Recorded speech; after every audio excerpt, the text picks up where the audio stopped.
Yo，我返嚟啦！今集會講多啲菜同生果嘅。我哋已經買過2次啦，食過唔算勁甜，但唔差嘅。今次買咗盒嚟食，不過唔係脆皮，但勝在夠大粒，仲唔使攞核添。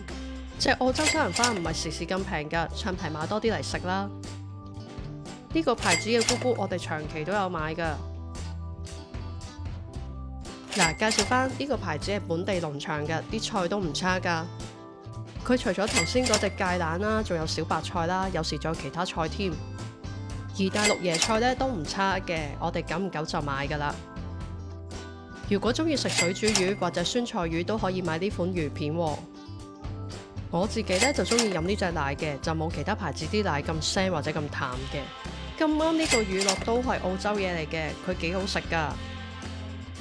喂，我真係會 hold 住㗎，黑糯米同埋豆腐花都有特價。如果2支都有用呢，呢個 set 係抵嘅。維他幾款紙包嘅茶都有特價，但可唔可以入返石蛋俾我啊？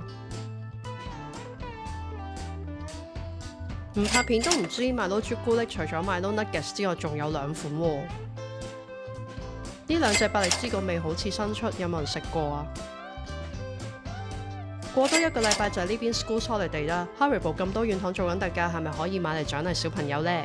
呢個系列呢，好似反應麻麻地咁，麻煩大家幫我 like 同 share 啊，咁先可以推到俾多啲人睇㗎。我哋下集見，拜拜。